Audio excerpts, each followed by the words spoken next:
gara-gara Mbah Wali Gus Dur. Subhanallah, mereka sangat sayang sama Gus Dur. Makanya Gus Dur itu wali loh Pak, wali. Mengapa saya katakan wali? Karena Gus Dur tidak pernah menjelaskan apa yang dia lakukan. Kita ini begini Bapak Ibu, kalau masih sering klarifikasi tabayun cenah, sebetulnya maksud saya begini, dia masih belum ikhlas. Gus Dur itu melakukan apapun, dimaki, dihina, dia murtadkan orang, tidak pernah tabayun, tidak pernah klarifikasi, karena beliau wali, nggak mau menjelaskan apa yang beliau lakukan. Kita ini kalau masih konferensi pers ngasih penjelasan, tanda kalau kita masih butuh pujian orang. Kalau Gus Dur tidak, dia tidak pernah menjelaskan itu semua. Makanya beliau betul-betul wali sampai wafat pun begitu. Kalaupun beliau dimurtadkan orang, apa jawabnya? Gitu aja kok repot. Oh 3 syahadat lagi udah Islam lagi kok. Ya juga ya Pak. Jadi nggak usah gegeran jadi muslim itu.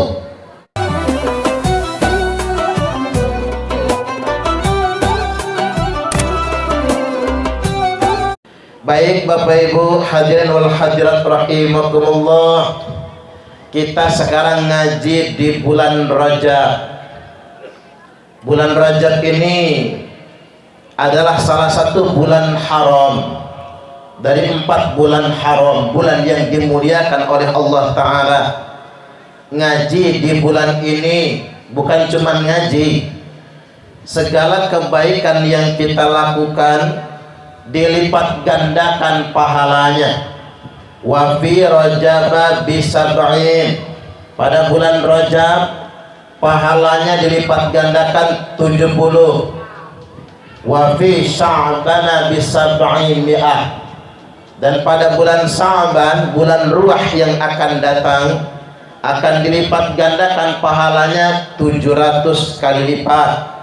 Wa fi Ramadhan bi alfi, dan pada bulan suci Ramadan pahalanya dilipat gandakan 1000. Jadi ngaji kita sekarang pahalanya kali 70. Sedangkan ngaji ini, mendengarkan ceramah, khairum min alfi raka'atin tatawu'an, lebih baik daripada 1000 rakaat sholat sunnah. Jadi dikali saja 70 kali 1000 Bu, 70 kali 1000 berapa? 70.000.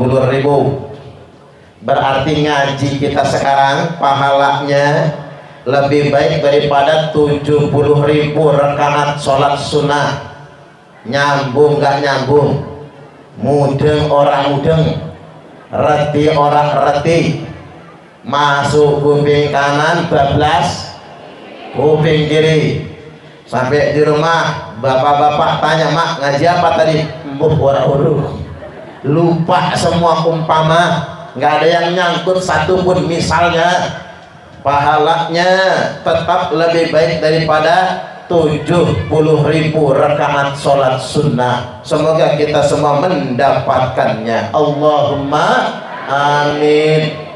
Itulah maha baiknya Allah Subhanahu wa Ta'ala, enggak hitung-hitung sama pahala. Makanya disebutkan di dalam Al-Qur'an, a'udzu billahi minasyaitonir rajim, man jaa'a bil hasanati falahu asyru amsalha, barang siapa yang datang mengerjakan satu kebaikan saja, maka baginya falahu asyru amsalha, maka baginya akan mendapatkan 10 kali lipat balasan semisalnya. Ini pada hari-hari yang biasanya, pada bulan-bulan yang biasanya.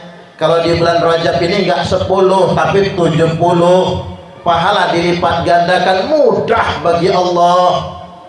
Wa man jaa bisayyi'ati fala yujza illa mithlaha. Wa man jaa bisayyi'ah, barang siapa yang datang dengan satu perbuatan dosa, fala yujza illa la mithlaha, dia tidak akan dibalas kecuali hanya sekadarnya saja, semisalnya saja. Dosanya satu, balasannya satu. Wahum la yuzlamun, dan mereka tidak akan dizalimi, malah diuntungkan. Kebaikan dilipat gandakan 10 sampai 70 di bulan ini. Dosa-dosa balasannya cuma satu, itu pun di kafarat. Dengan apa di kafaratnya? Wudhu kafarat, habis dosanya.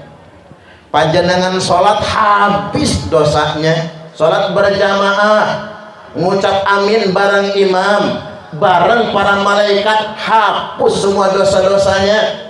Imam mengucap sami Allahu liman hamidah. Kalau amin kan maghrib, isya, subuh. Tapi kalau sami Allahu liman hamidah, imam sami Allahu liman hamidah, makmum jawab Rabbana lakal hamdu. Kalau NU Rabbana lakal hamdu karena Syafi'iyah.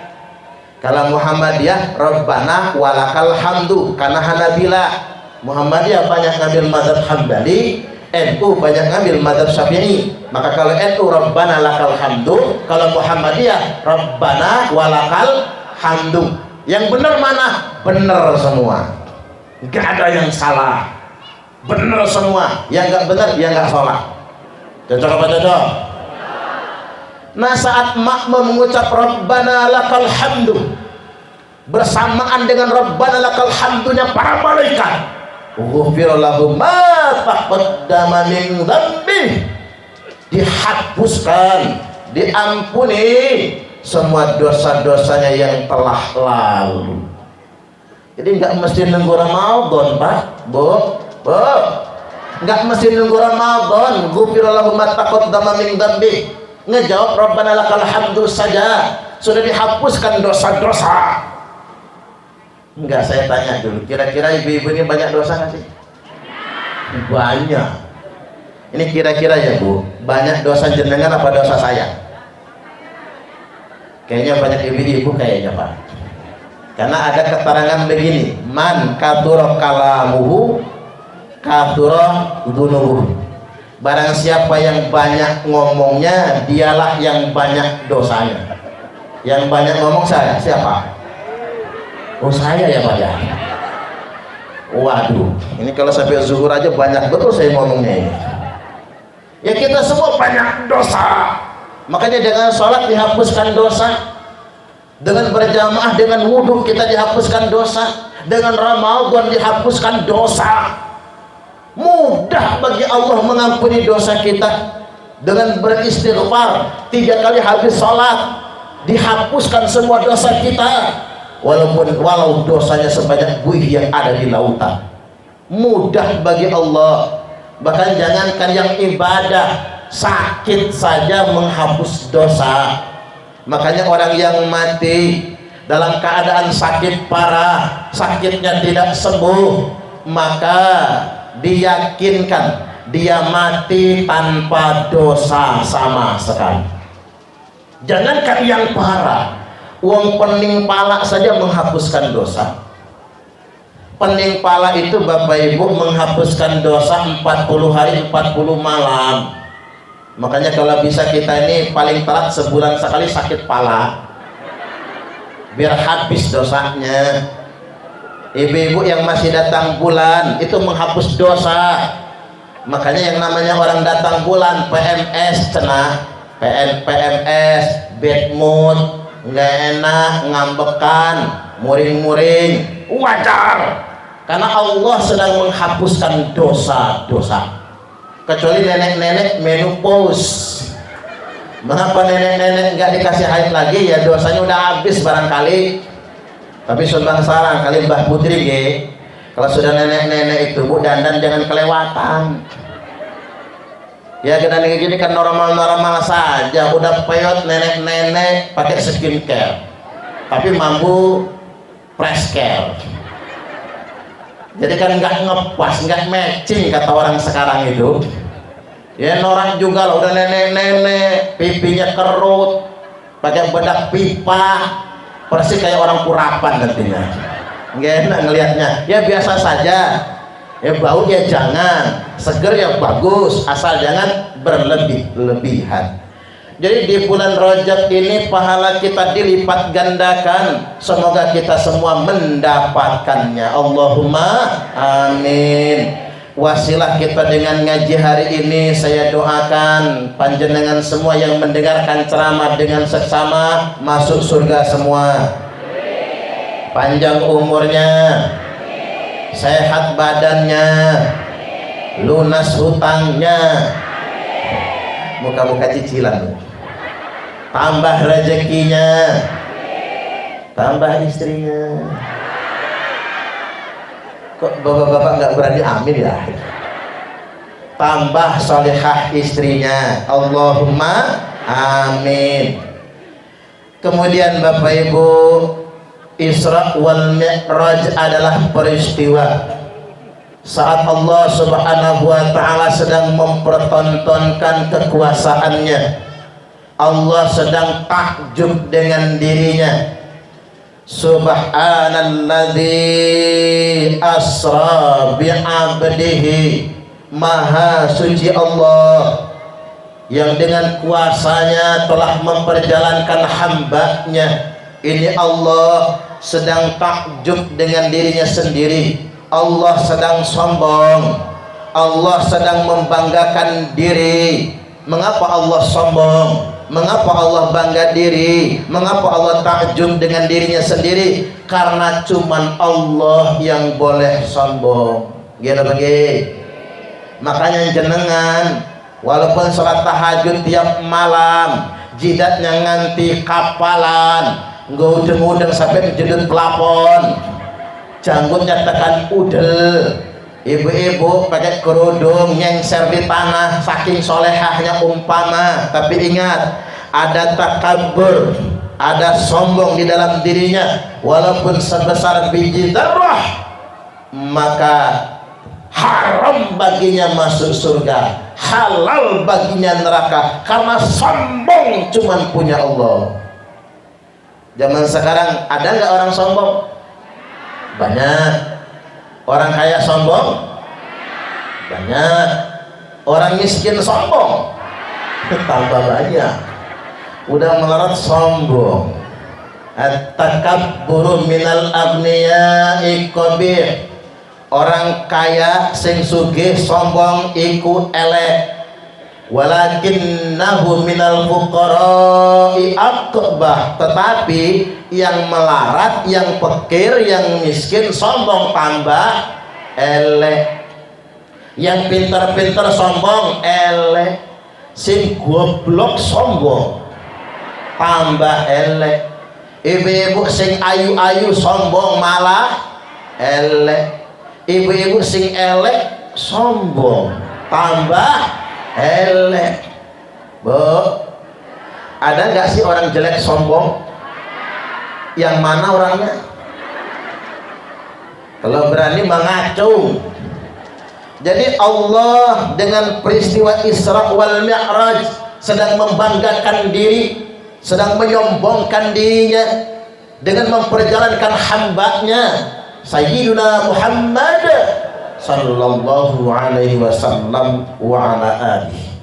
Makanya Kanjeng Nabi cerita, utitu bil buraq, malam itu didatangkan kepadaku buraq, farakibtuhu hatta ataitu baital maqdis, aku numpak buraq.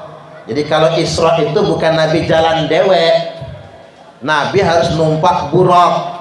Kalau nggak naik buraq ya nggak bisa cepat. Buraq itu terbuat dari cahaya yang dari kilat, makanya kalbarkil khotib, seperti kilat yang menyambar sekali langkahnya saja. Nabi naik buraq, farakibtuhu hatta ataitu baital maqdis, aku numpak buraq kata Nabi sehingganya aku tiba di Baitul Maqdis. Baitul Maqdis itu di mana? Di Sedang Asih. Oh itu mah Sedang Aji ya. Di Palestina. Sampai di Palestina alias Masjid Al-Aqsa thumma dakhaltul masjida fa shallaitu fihi rak'atain, lalu aku masuk masjid kata Nabi dan sholat 2 rakaat. Makanya Nabi isrohnya minal masjid ilal masjid, dari masjid ke masjid. Nabi hijrah dari Mekah ke Yathrib, mampir ke Kubah, bikin masjid. Tapi jangan dikira masjid Nabi itu mewah, cuman batu yang dijejer. Maksud saya begini Bapak Ibu, orang Islam ini berhentilah dulu bermewah-mewahan akan masjid. Ini masjidnya bagus, sudah bagus, manfaatkan, makmurkan, gak usah bongkar pasang. Nanti kadang-kadang takmir baru gatal tangannya, mau ganti keramik lah, ganti cat lah, ganti pelapon lah. Karena begini Bapak Ibu, la taqumus sa'atu hatta yatabahan nasu fil masajid. Tidak terjadi hari kiamat kata Nabi sehingganya manusia berlomba-lomba mempermewah masjid, berlomba-lomba mempermegah masjid. Apalagi di Indonesia ini masjidnya banyak betul. Indonesia negara ranking 1 terbanyak masjidnya sedunia internasional. Data tahun 2022 kemarin, jumlah masjid yang terdata, ini belum yang enggak loh, yang terdata ada 800.000 masjid. Kira-kira musolanya segitu juga. Saya ambil perumpamaan begini, Jawa Barat itu jumlah masjidnya 60.000, musolanya 50.000, berarti 100.000 lebih. Nah Indonesia ini masjidnya 800.000. Katakanlah umpama nih musolanya 700.000, berarti ada 1,5 juta masjid lan musola. Terbanyak sedunia internasional.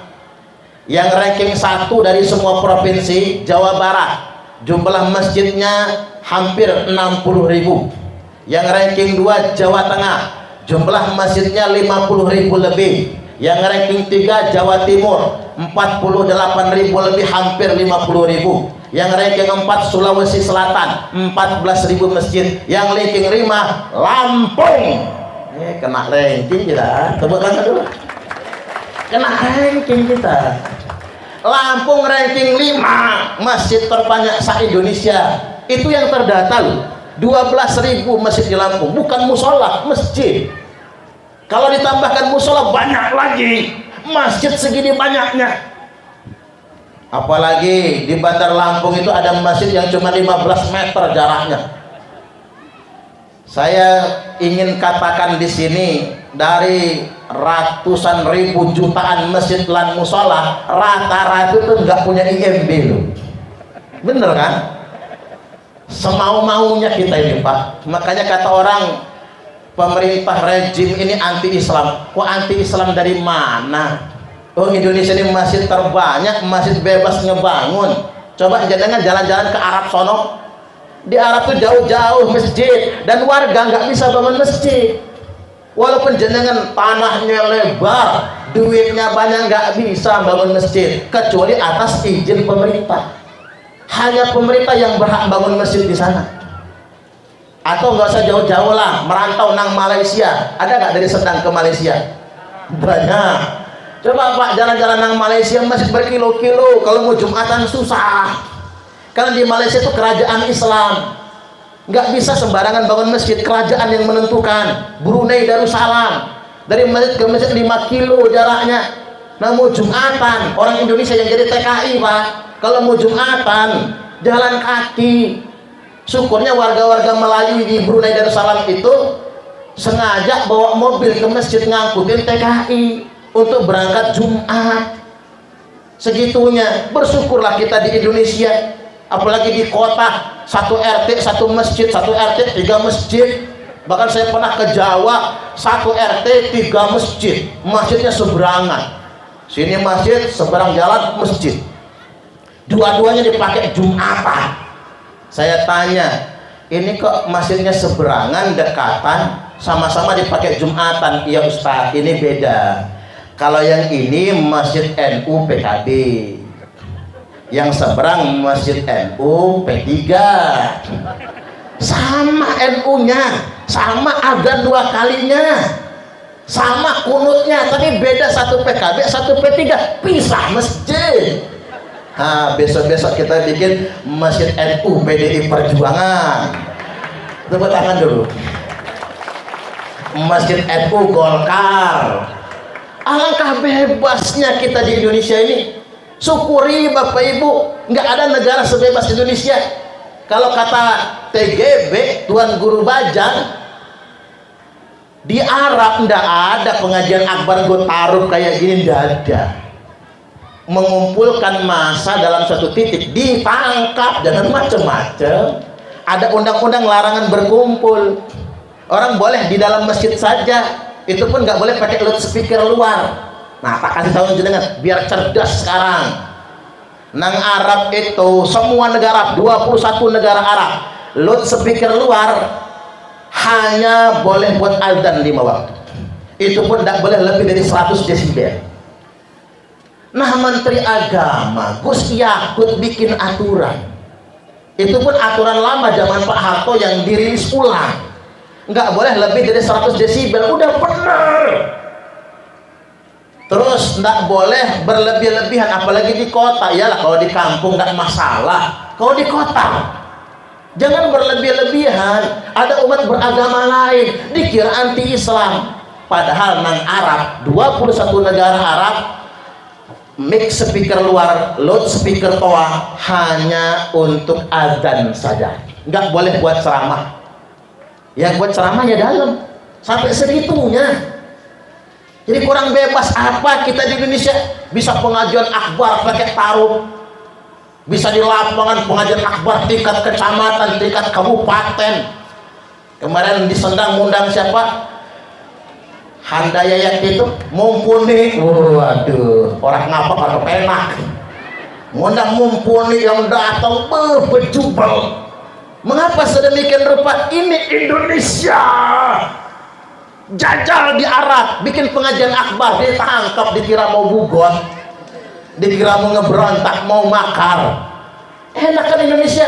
Syukuri kita tinggal di sini Bapak Ibu.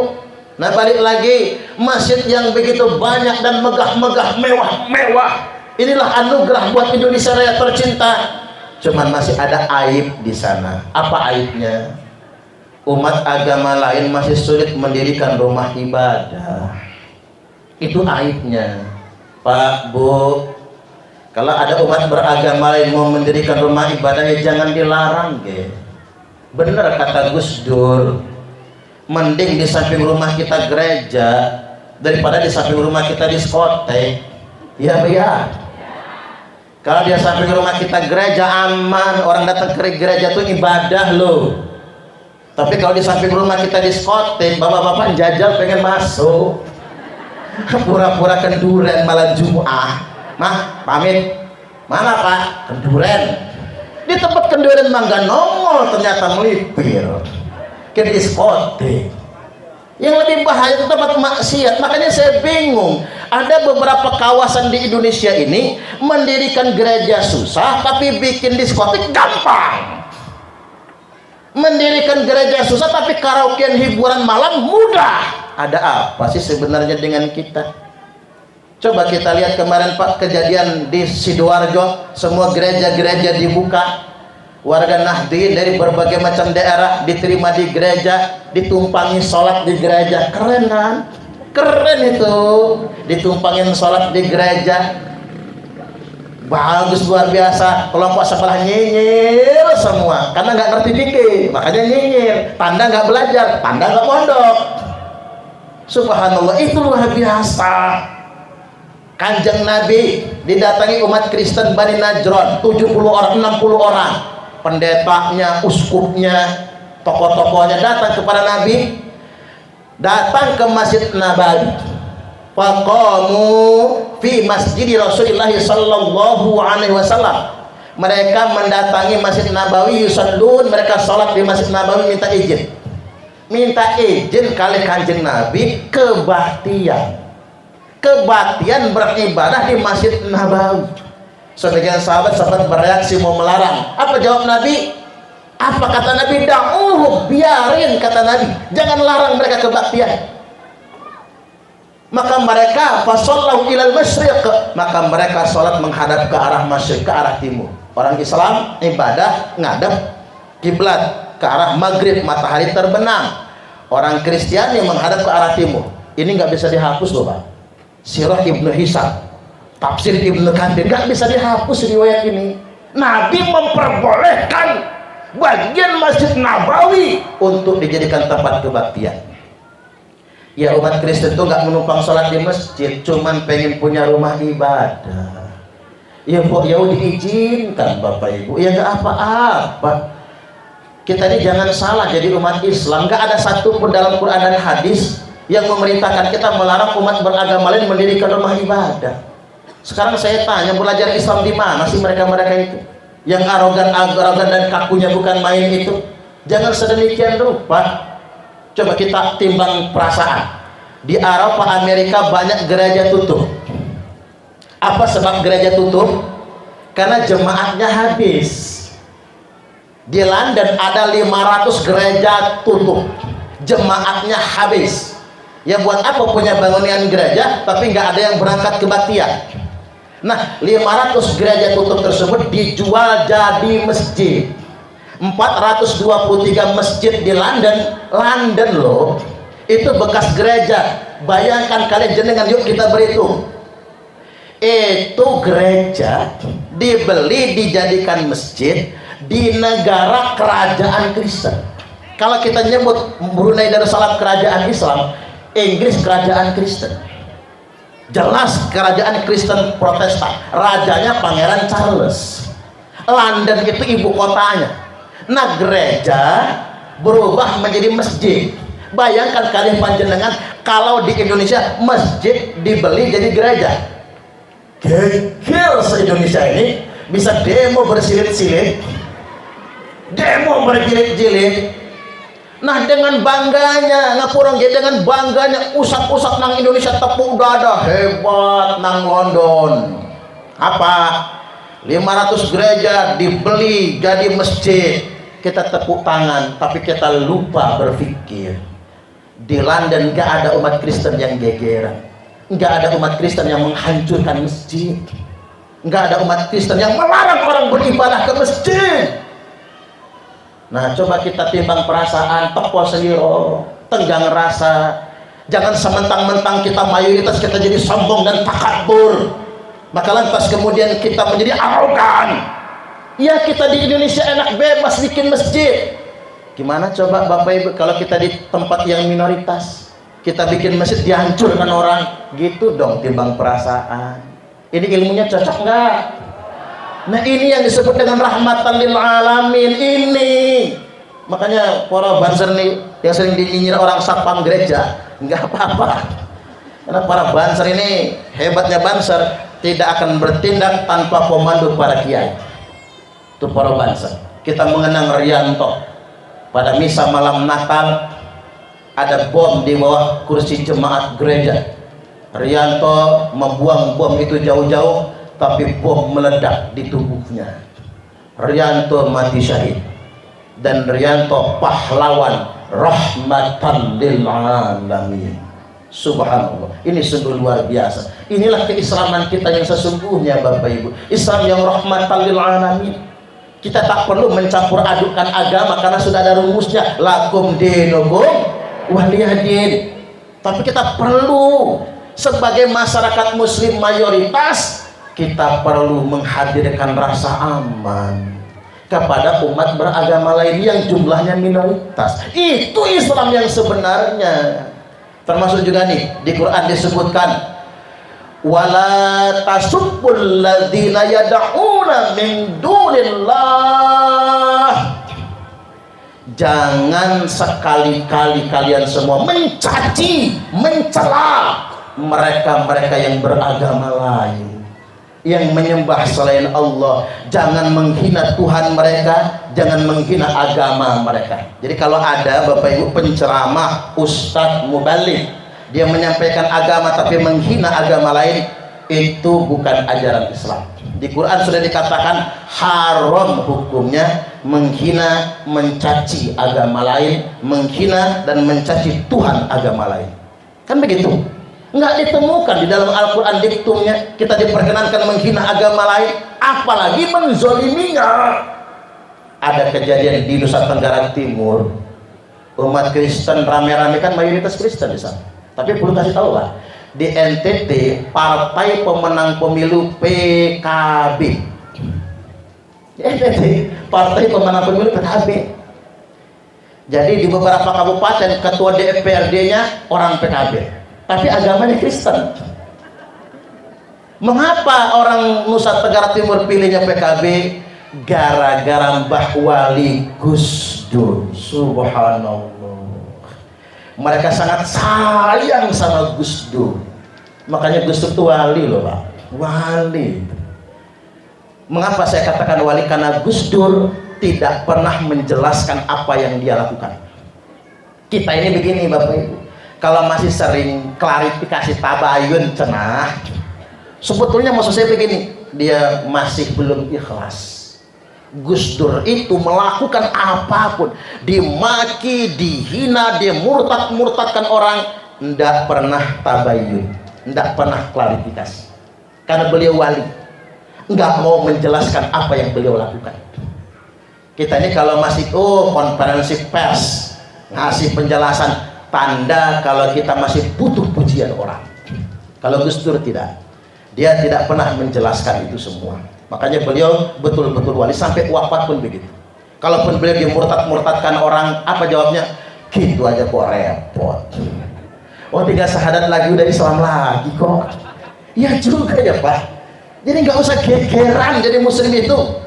Makanya bahagia betul kita nih Bapak Ibu menjadi umat beliau, jadi santri beliau, jadi santri Mbah Yai Hadratus Syekh Kiai Haji Hasyim As'ari. Karena memang kita bersana, kita menjadi muslim yang gak gegeran, kita mempertontonkan betul wajah Islam yang rahmatan lil alamin. Jadi balik lagi ke Nusa Tenggara Timur tadi itu, umat Kristen rame-rame datang ke masjid.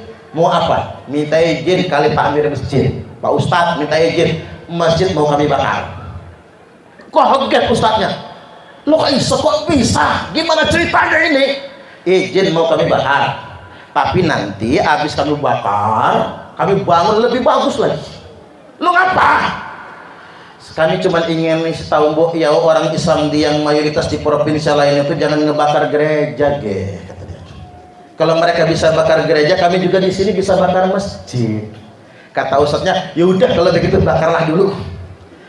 Melipir dulu ustadznya, pengurus-pengurus masjid dan jamaahnya, bakar, dibangun lebih mewah lagi. Mereka bukan ingin menzalimi masjid, mereka cuma ingin mendemonstrasikan, tolong dong kami yang minoritas di provinsi Anda, di daerah Anda, jangan dizalimi, jangan disakiti, izinkan kami ibadah. Kita selalu modusnya kan izin Pak. Mengapa gerejanya kita hancurkan? Karena belum izin. Gimana mau izin wong gak dapat izin? Mohon maaf, mengapa gak dapat izin? RT takut RT itu karena warga nggak kedukung. Pak Kades diancam, kalau Pak Kades mengizinkan kami nggak akan pilih lagi. Ditakuti, pikir Pak Kades mending nurutin warga daripada mengizinkan. Hilang dong jabatan kan. Pak Sutarmin kalau memfasilitasi, Pak Sutarmin tidak akan jadi dewan lagi kalau memfasilitasi. Diancam begitu. Makanya sebetulnya karena negara kita ini demokrasi Bapak Ibu, pemerintah itu akan kuat kalau dapat dukungan dari masyarakat.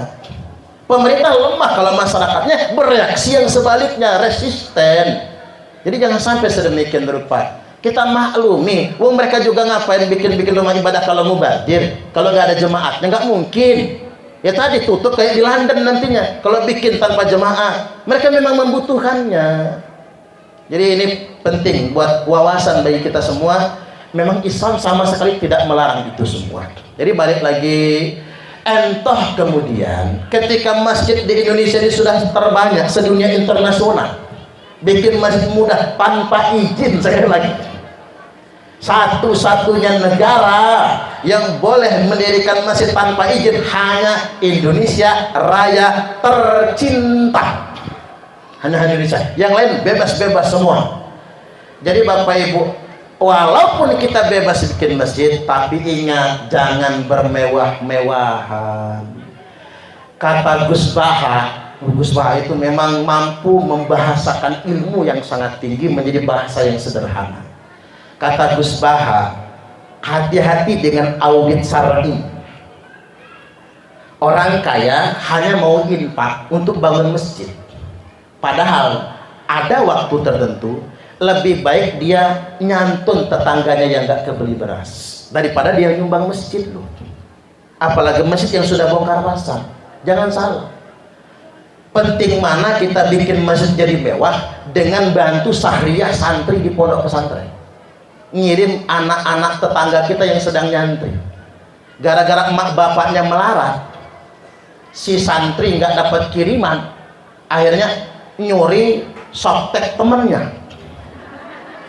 Ini benar-benar kejadian loh Pak, nyuri pembalut temannya, akhirnya disetrak sama kiainya. Ada santri yang sering nyuri duit ditangkap, disetrak, dikeluarkan dari pondok pesantren. Kalau saya begitu sampai nangis Bapak Ibu. Dia bukan pencuri, dia bukan maling, tapi jarang dapat kiriman. Payah juga bapaknya itu, ngudun mah kencang, ngudun sehari sebungkus, ngirim anak lupa. Kasihan loh Pak. Kadang-kadang wayahnya ngantri makan, yang belakangan cuma dapat kuah kangkung. Kan saya lapar, pengen jajan, duit nggak punya. Makanya kadang-kadang sampai ngambil, dan kadang-kadang jadi kebiasaan. Makanya daripada kadang-kadang kita mempermewah masjid, bongkar pasang masjid, ngapa tidak kita punya forum warga, yuk semua anak kampung kita yang mondok kita bantu biayanya kalau yang nggak mampu. Cocok apa cocok? Tepuk tangan dulu. Ya iya dong. Ya agama ini terjaga dengan terjaganya orang alim. Kalau orang alimnya habis, ulamanya habis, gimana mau terjaga? Terus anak-anak kita Bapak Ibu, Ahlus Sunnah wal Jamaah akan semakin kuat di Indonesia ini ya kalau anak kita nyantri. Belajar yang benar tuh ya nyantri lah, bukan begini. Kalau begini masih syiar, tabligh begini syiar Pak, bukan nyantri beneran. Belajar bener ya ke pondok. Karena ngapa? Timbak datangin sumur. Masa sumur yang datangin timbak? Kalau yang kayak gini nih, timbak, sumur datangin timbak, tapi harus siap nyangon nih. Ya resiko lah, sumurnya suruh jalan saking badan lampu ke sini, timbaknya tinggal nongkrong. Ya aslinya timbak yang datangin sumur. Makanya barokahnya ilmu anak mondok, betul itu. Makanya Gus Baha nggak bisa diundang ke sini Pak. Berapapun duit jenengan nggak bisa, karena beliau nggak mau niat safari dakwah. Beliau ingin taklim, ngaji. Kalau mau ngaji datang ke beliau. Makanya napiter narapidana terorisme dan bekas-bekasnya rata-rata yang sudah tobat ngefans sama Gus Baha. Pengen ngaji diangkutin sama Mabes Polri ke Gus Baha semua, berbis-bis diangkut ngaji ke sana. Memang susah Pak, cari kiai yang begitu susah ya. Sekarang ini banyak bukan ulama sih, penceramah. Nah, kayak saya kan penceramah. Makanya penceramah itu jangan gumedek, jangan semua kata-katanya harus diikutin. Namanya penceramah tetap penceramah, ada baik diambil, kurang bagus tinggalkan. Setuju atau setuju? Ya ibarat kata pepatah, walaupun keluar dari buntut ayam selama telur ambil, tapi walaupun keluar dari buntut sahrinong, kalau kuning-kuning jangan, karena itu bukan emas. Nah itu maksudnya, ambil baiknya, tinggalkan jeleknya. Baik Bapak Ibu hadirin wal hadirat rahimakumullah, audit syar'i 1 miliar jadi masjid, gede. Ya kalau di kampung 1 miliar mah mewah sudah Pak. 2 miliar bagus masjid, 10 miliar mewah, 100 miliar megah.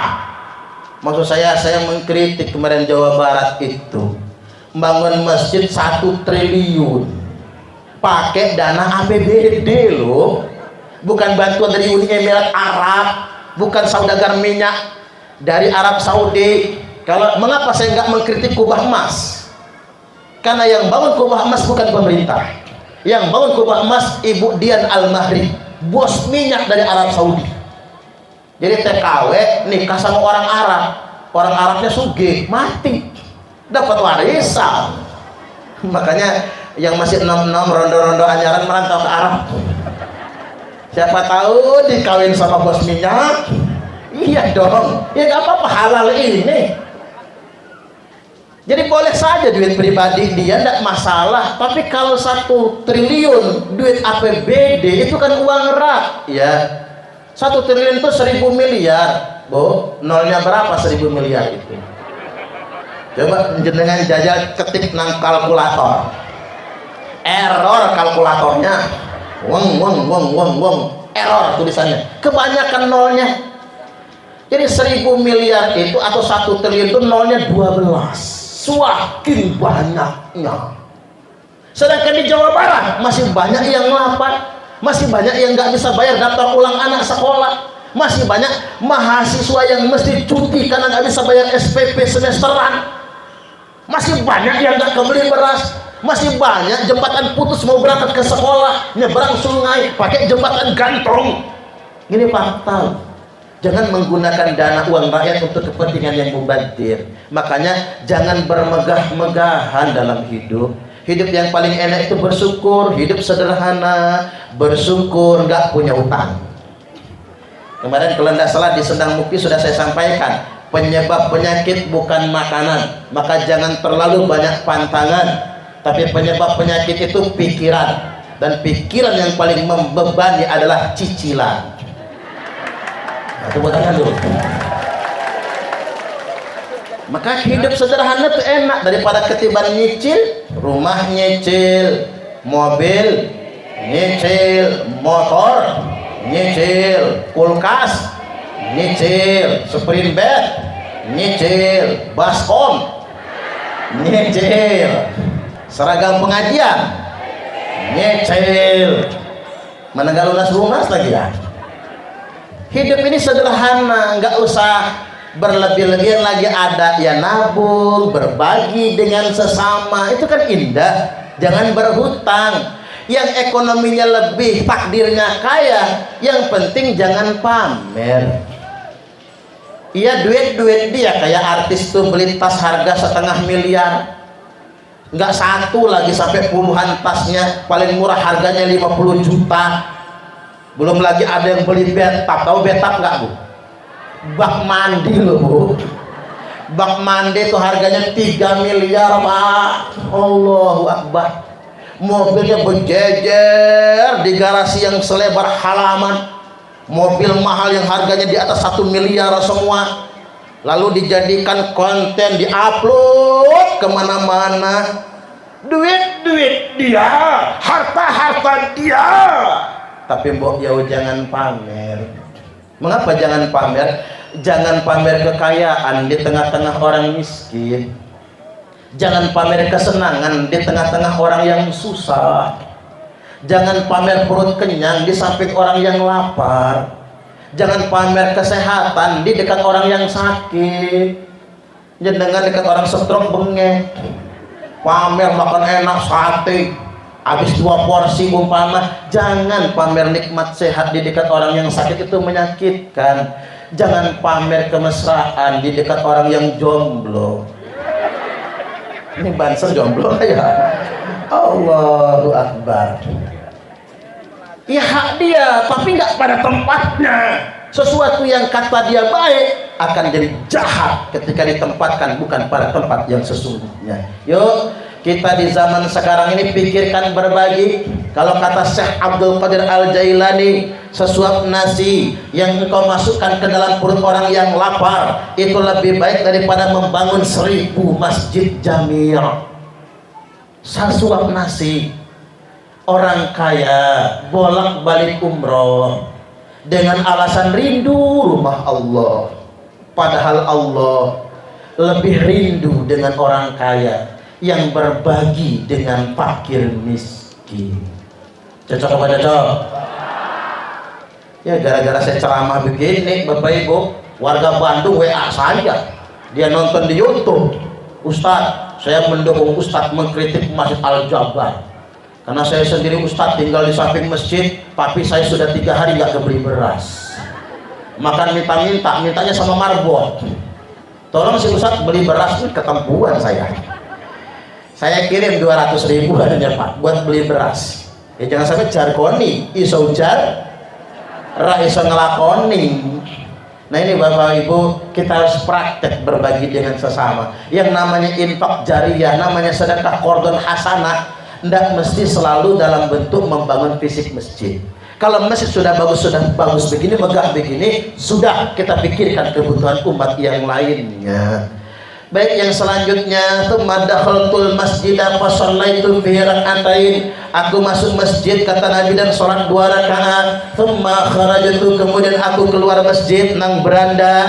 Faja'ani Jibril, mendatangi aku malaikat Jibril bi ina'im min laban, dengan secawan susu di tangan kanan, wa ina'im min khamrin, dan secawan khamr di tangan kiri. Susu khamr disodorkan kepada Nabi. Pilih Muhammad, kata Jibril, kamu boleh minum susu, boleh minum khamar, dua-duanya halal. Waktu itu masih halal, boleh pilih salah satunya, bebas. Nabi mikir, fakhtarkul laban, kalau begitu kata Nabi, susu yang aku minum. Jibril berkata, ikhtartal fitrah, pilihan kamu tepat sekali. Laqad asabatal haqq, ini pilihan yang benar Muhammad. Loh Jibril, seandainya aku minum tadi khamar bukan susu, emang jadinya apa? Kalau seandainya engkau minum khamar Muhammad, maka itu alamat pertanda umatmu bakal teler semua. Ya jangan-jangan kalau Nabi milih khamar udah teler narkoba di umat. Ya bayangkan sekarang Pak, narkoba merajalela. Sekarang oknum anggota polisi tertangkap narkoba. Kemarin sampai jenderal bintang 2 loh. Itulah hebatnya zaman Pak Jokowi, jenderal bisa diborgol. Zaman biyen nggak bisa. Termasuk si Sampo, ya. Jenderal bintang 2 bisa diborgol. Kalau zaman dulu nggak bisa, aman Pak. Udah banyak ceritanya soalnya. Kalau sekarang nggak ada yang kebal hukum siapapun. Bupati di Sumatera Selatan digerebek di rumah dinas lagi pakai narkoba. Anggota DPRD, tapi bukan di Sedang ya. Anggota DPRD bahkan di Bandar Lampung tahun-tahun biar ditangkap. Di rumah sakit nyuri alat suntikan karena pengaruh sabu-sabu. Lurah, tapi bukan lurah Sendang asli, lurah kepala desa rapat sambil nyabu. Oknum hakim dinas di Lampung ditangkap narkoba. Oknum jaksa ditangkap narkoba. Apa sih? Tentara kolonel digerebek di hotel narkoba. Ustadz ada saking Jember, ustadznya pakai sabu-sabu biar kuat ngaji semalaman katanya. Astagfirullah. Dulu mah ustadz masih steril Pak, sekarang ustadz ada yang pakai narkoba. Ya hancur dong dunia ini. Artis kebanyakan. Makanya kata orang, artis dibayar mahal, tapi ada oknum artis kelakuan yang nggak bisa jadi contoh, malah merusak moral bangsa. Sedangkan guru dibayar murah, tapi dituntut memperbaiki moral bangsa. Masih ada gaji guru 300.000. Kalau mau nyontoh Norwegia Pak, gaji guru sebulan 495 juta rupiah sebulan gaji guru. Indonesia kalau gaji guru 495 juta, oke semua gurunya. Masih ada gaji-gaji guru yang honor cuma 100.000 sebulan, buat pulsa saja nggak cukup, apalagi guru ngaji. Kadang-kadang tersia-siakan begitu saja. Guru ngaji dituntut memperbaiki moral bangsa, tapi kita ngasih cuma seikhlasnya. Ya kalau gedean buat ngudut daripada ngasih guru ngaji. Coba kita berhitung. Ayu Ting Ting Cuman nyanyi lagu Alamat Palsu satu lagu 50 juta. Siti Badriah cuman nyanyi satu lagu, emang lagi santai. Saya aja bisa kok kayak gitu. Satu lagu Pak 50 juta, nyanyi nggak nyampe 5 menit. Kemudian Agnes Monica, artis termahal di Indonesia, dulu saja satu lagu 200 juta, nyanyi nggak nyampe 5 menit. Ada yang hafal nggak lagu Agnes Monica? Nggak ada kan? Tapi mahalnya Judul Langit Pak, 200 juta lebih satu lagu, nyanyi nggak nyampe 5 menit. Nah saya ceramah bengak-bengok kayak gini. Allah, udah 1 jam lagi ceramahnya ini, 1 jam lewat malahan, nggak segitunya. Tapi yuk ikhlas. Saya mah disangoni, alhamdulillah. Nggak disangoni itu bangetan lah, jauh-jauh saking Bandar Lampung. Tapi kalau kata kiai saya, jihadnya penceramah itu bukan pas ceramah, bukan. Walaupun berangkat ceramah itu perjuangan Pak, jalannya jelek kan begitu. Aneh tadi itu di jalan, udah jalannya hancur, ada yang minta sumbangan buat meratakan jalan. Ya cuma pakai rolly satu aja, mana rata lah, diinstrak lagi ya bolong lagi dia. Itu perjuangan. Saya kemarin ke Muko-Muko Bang. Ini penggemar saya dari YouTube mengundang ke Muko-Muko, Provinsi Bengkulu, kan jauh dari Bandar Lampung, 24 jam non-stop sampai Muko-Muko, berbatasan Sumatera Barat, lewat pinggir laut, muter-muter, melingkar, jauh sekali. Itu 24 jam betul itu. Kalau nggak istirahat tadi, istirahat sholat sama makan saja, saking jauhnya. Itu perjuangan. Tapi begitu ngeliat sangunya, alhamdulillah. Alhamdulillah. Cuman masalahnya bukan itu. Makanya kata kiai saya, jihad penceramah bukan pas berangkat ceramah, bukan pas di panggung ceramah, bukan. Jihad penceramah itu ada 2. 1, mengamalkan apa yang diceramahkan.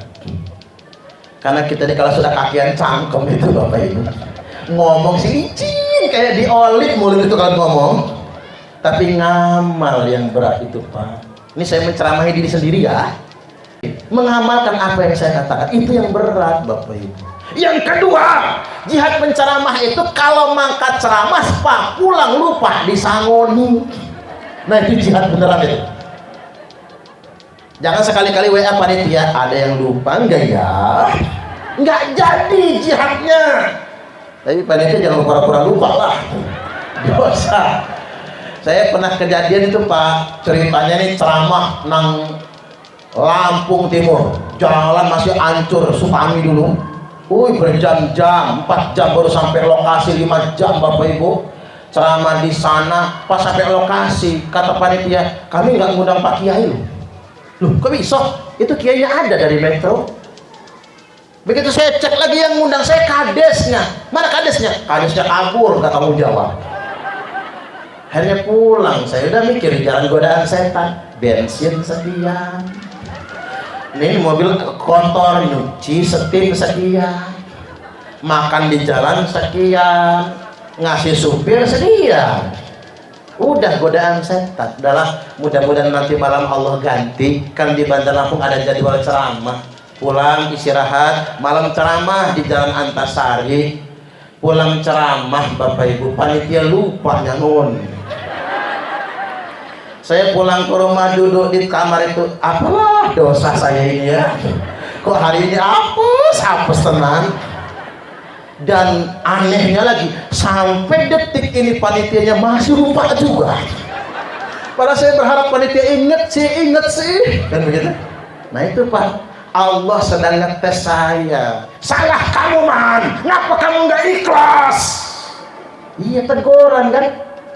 Jangan sampai kita nih jadi gumede gara-gara jadi penceramah, jadi jumawa gara-gara penceramah. Jangan. Apalagi masih banyak ulama-ulama yang sepuh, ulama-ulama memang yang menjaga keikhlasan, ulama-ulama yang riyadhah di pondok pesantren yang doanya mustajab Bapak Ibu, ulama-ulama level wali yang nggak pernah pamer, bukan dai kondang tapi doanya mustajab, santrinya pinter semua. Makanya saya setuju dengan perkataan dai kondang tidak bisa mengalahkan satu kiai kampung, gak bisa. Karena dai kondang jutaan penggemarnya, kapanpun dia ceramah ribuan orang datang berkumpul, sesak rasanya. Dai kondang hanya bisa membuat jamaah terpukau. Wow, ceramahnya, tapi dia nggak bisa membuat jamaahnya pinter kayak dia juga. Tapi kiai kampung, walaupun santri cuma 40 orang, satu kiai kampung bisa bikin 40 santrinya bahkan lebih pintar dari kiainya. Itulah karomahnya para kiai. Tepuk tangan dulu. Ini nggak bisa dibantah ini Bapak Ibu, nggak bisa dipungkiri, ini kenyataan soalnya. Hadirin wal hadirat rahimakumullah, Nabi balik lagi milihnya susu. Ini sekaligus pelajaran bagi kita, hidup ini adalah pilihan. Kita pasin jam 12 ya selesainya. Hidup ini adalah pilihan. Pilih yang tangan kanan susu, pilih yang tangan kiri khamar. Hidup adalah pilihan. Walaupun begini Bapak Ibu, milihnya masih enak karena alamatnya pasti, adresnya jelas. Persis kayak nyanyian zaman dahulu, madu nyaut aja ibu, racun. Kan enak milihnya, madu di tangan kanan, racun di tangan kiri. Pilih yang tangan kanan madu, pilih yang tangan kiri racun. Ya kalau suruh milih nih kira-kira Bu, kalian jenengan disuruh milih di madu nopo di racun? Hah? Nah, coba kita urut dulu pertanyaannya. Nabi dikongkon milih kali Jibril, tangan kanan susu, tangan kiri khamar. Nabi pilihnya susu. Kita pun begitu kan jenengan, kalau disaudarakan susu kali sama khamar, milihnya susu. Kalau tangan kanan madu, tangan kiri racun, milih di madu nopo di racun?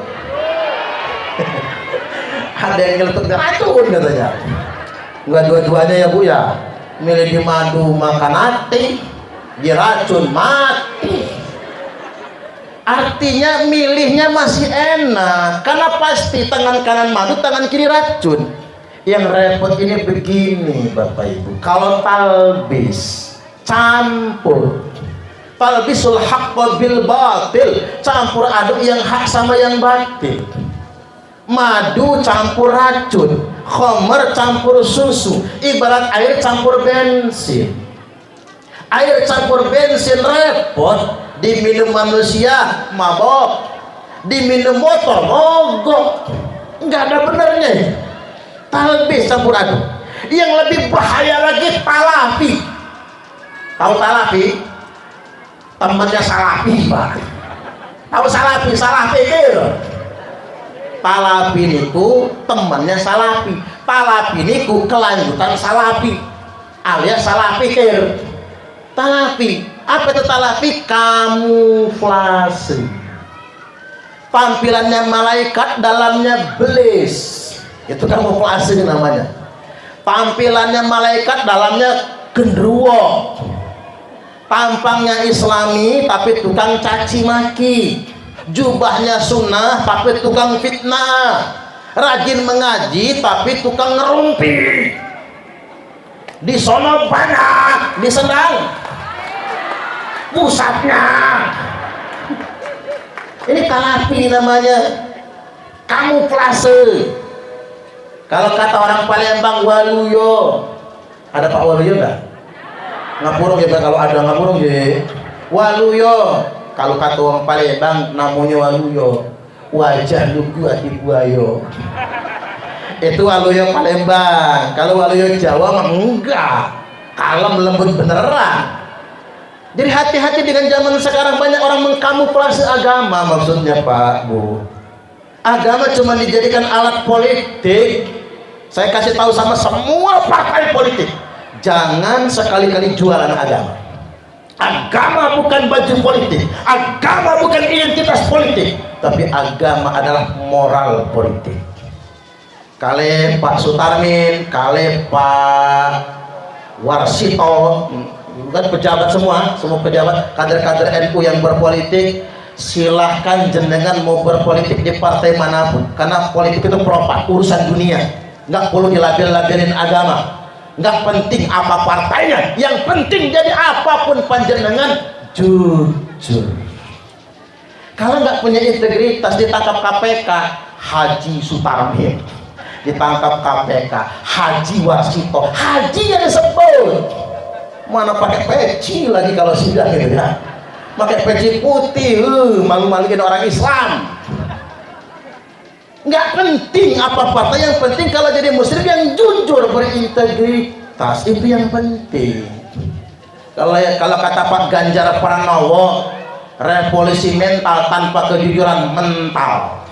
Revolusi mental jadi revolusi mental kalau tanpa kejujuran. Tapi pikir-pikir iya juga ya. Makanya Pak Ganjar minta izin kalau boleh mecat PNS tidak jujur itu. Karena banyak PNS itu nggak dilayani, kalau mau melayani itu pakai duit aja maunya itu. Makanya Pak Warsito ini disenengin warga, nggak pakai duit kan Pak, betul-betul melayani masyarakat. Kadang-kadang Bapak Ibu, padahal mereka sudah digaji oleh negara, tetapi masih saja baru diladen kita kalau ada uang pelicinnya. Naudzubillah min dzalik.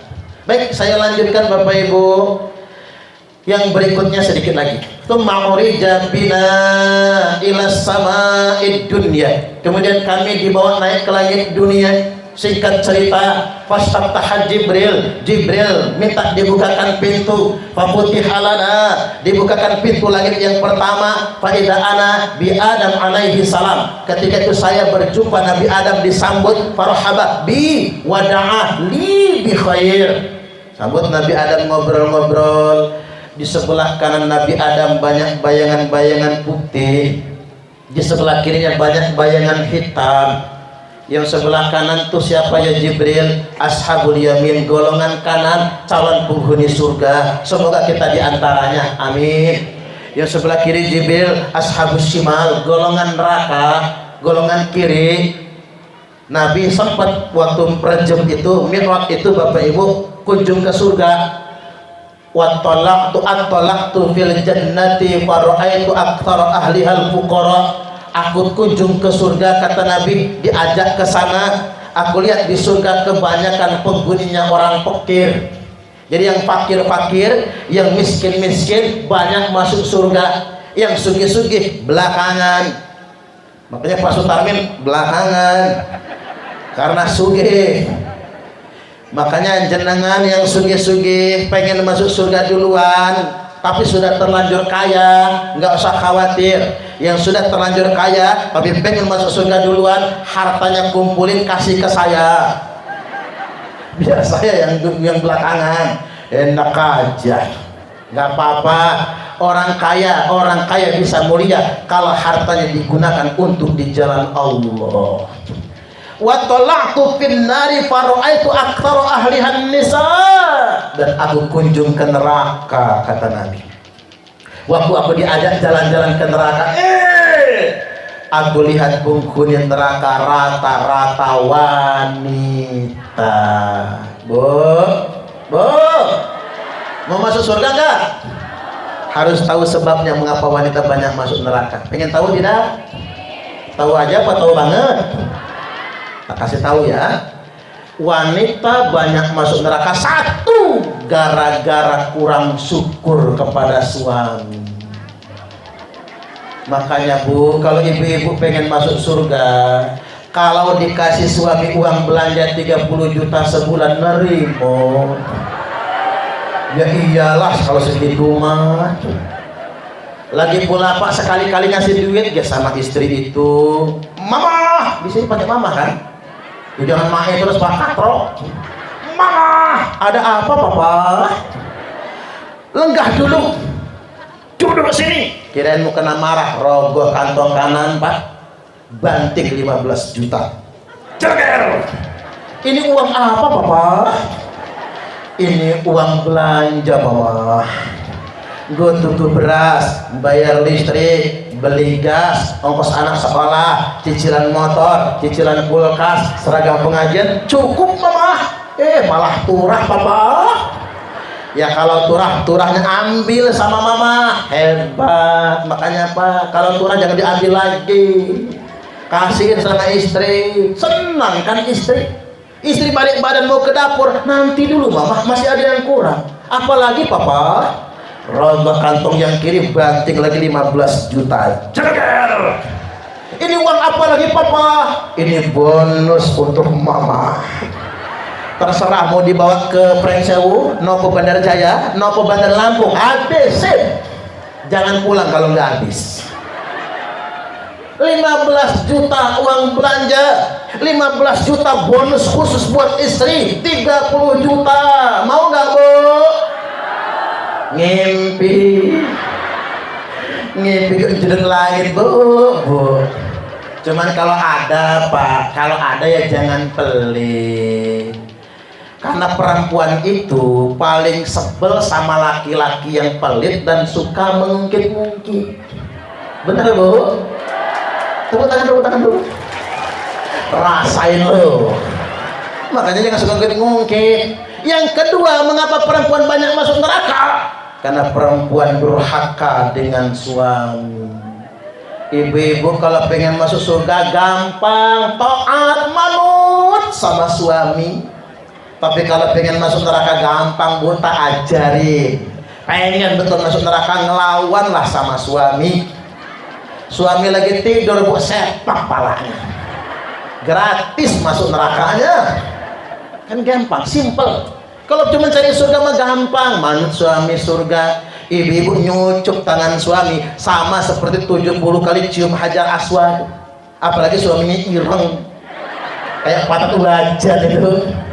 Persis hajar aswad. Makanya perempuan gak disunah cium hajar aswad, karena cukup mencucuk tangan suami. Nah, 70 kali cium hajar aswad. Baik, naik ke langit 2, 3, 4, 5, 6, 7. Singkat cerita Nabi dibawa ke Sidratul Muntaha. Singkat cerita sampailah Nabi di tempat yang sangat tinggi, yang Jibril nggak boleh ikut. Jibril nggak boleh ikut. Nabi sampai di hadapan Gusti Allah, tapi tidak boleh menceritakan zatnya. At-tahiyatul mubarakatus sholawatut thayyibatu lillah. Ucapan kehadapan Allah. Nanti di hari kiamat jenengan menghadap Gusti Allah, ini ucapannya. Jangan sekali-kali nanti menghadap Allah mengucap salam. Assalamualaikum Gusti Allah. Nelunjak itu namanya. Nelunjak. Karena Allah nggak boleh diucapin salam. Karena Allah itu Allahumma antas salam wa minkas salam wa ilaika ya'udus salam. Fahayyina rabbana bisalam. Makanya wiri dan ba'da sholat. Makanya abis sholat Allahumma antas salam. Jangan Allahumma lantas jalan. Mesti diwiridan. Mengapa wiridan pada sholat itu dijaharkan? Ini kasih tahu nih. Tuh ngejar waktu dikit lagi nih ya. Ngapa pada sholat kita ini dijaharkan?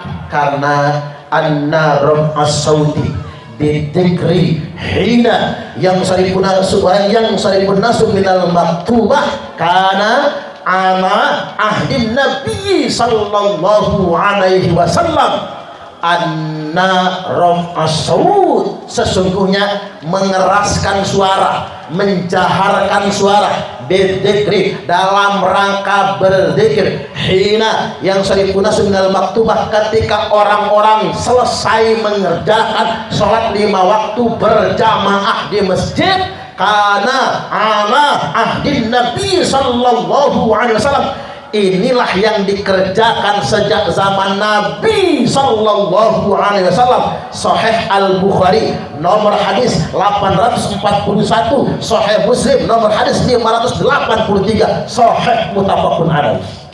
Makanya jaharan wiridan, zikir habis sholat yang disuarakan itu sunnah Nabi di Masjid Nabawi. Sekian. Cuman sekarang ditinggalkan oleh orang Arab. Ya nggak salah yang meninggalkan, tapi bagi kita yang mengamalkan itu sunnah. Yang salah itu yang ngomong bid'ah, itu yang salah. Membid'ahkan wiridan Nabi sholat, menjalankan zikir habis sholat.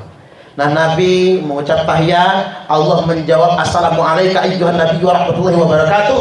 Nabi menjawab lagi assalamualaikum wa ala ibadillahi sholihin asyhadu an la ilaha illallah. Fikih syafi'iyah, illallah ngangkat. Ada dua macam ya Pak, tak ajarin madzhab Syafi'i begini. Begitu sudah syahadat, genggam tangan, illallah ngangkat.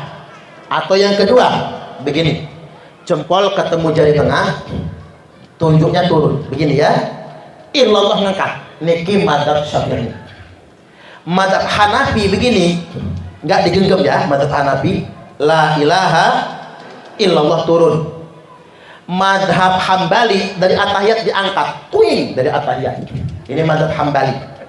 Madzhab Maliki diangkat, digoyang ke kanan ke kiri, tak, tak. Ini Malik, Imam Malik ini.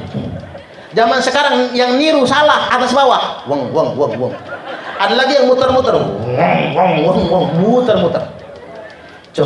Cuman begini, sebangsa, di mana bumi dipijak, di situ langit dijunjung.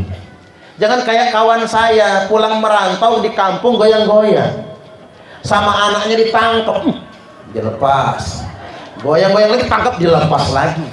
Selesai sholat digebuknya anaknya. Kata saya, Mas, yang salah bukan anakmu, tanganmu itu. Orang sini nggak biasa ngeliat, untung nggak ketutupan sarung.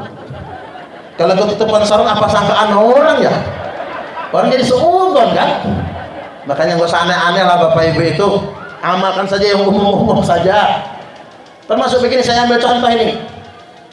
Sedekah itu kalau Imam Hanafi dan Imam Hambali, wad'ul kafi 'alal kafi, meletakkan telapak tangan kanan dan telapak tangan kiri di bawah udel begitu. Bawah pusar. Asal jangan ke bawahan, Pak. Takut salah naruhnya. Tapi kalau madzhab Maliki sama madzhab Syafi'i, bawah dada atas pusar begini. Kalau yang begini madzhab apa? Madzhab Imam Samudra. Saya yakin kalian jenengan yang mau nyekek leher itu nggak ada hadisnya, nggak ada fatwanya. Dari mana sih? Udah sedekapnya nyekek leher, ketinggian, kakinya berangkat ngejar kaki orang. Ya nggak boleh yang sedemikian rupa. Baik, singkat cerita, Nabi menerima perintah fa'auhallahu ta'ala alayya khamsina sholat, nerima 50 sholat. Ditawar-tawar kan, udah hafal ceritanya ya, tinggal 5 waktu sholat. Nah, closingnya Allah berfirman, ya Muhammad, wahai Muhammad, innahunna khamsa shalawatin, sesungguhnya dari 50 itu adalah 5 waktu sholat. Likulli sholatin asyr, satu sholat kontennya 10, fadzalika khamsuna sholat, maka jumlahnya sama dengan 50 sholat. Annahu man hafadha alaihinna liwaqtihinna adkhaltuhul jannah, sesungguhnya barang siapa yang menjaga 5 waktu sholatnya pada waktu-waktunya, kumasukkan dia ke dalam surga. Wa man lam yuhafiz alaihinna liwaqtihinna, tapi barang siapa yang tidak menjaga 5 waktu sholat, tidak ada janji di sisiku. Sholat zuhur mepet asar, asarnya numbur maghrib, maghribnya mentok isya, isyanya ketiduran, subuhnya kesiangan. Bapak-bapak niatnya begini, usalli fardhu subhi rak'ataini mustaqbilal qiblati qodoan lillahi ta'ala. Karena ngaji tahu qodoan. Ngapa Pak qodoan jam 8 sholat subuhnya? Istrinya nyusul, apa kata istrinya, usalli fardhu subhi rak'ataini mustaqbilal qiblati, kesiangan lan kawanan lillahi ta'ala. Lo kok kawanan Bu, jam 10 sholat subuhnya. Anaknya niru, apa kata anaknya? Usalli fardhu subhi wal dhuhri wal asri wal maghribi wal isya'i, keroyokan, oplosan, totalan lillahi ta'ala, jamak total. Walaupun saya mending orang Jakarta lebih hebring, subuh maraton, zuhur ke salon, asar main badminton, maghrib mainin handphone, isya nonton sinetron, mati kena semet, smackdownnya malaikat Israel. Baik Bapak Ibu, segini saja dulu. Mudah-mudahan kita semua bisa menjadi ahli sholat dan menjaga sholat. Ambil hikmah apa yang saya sampaikan, dan insya Allah video ini akan kita upload di YouTube.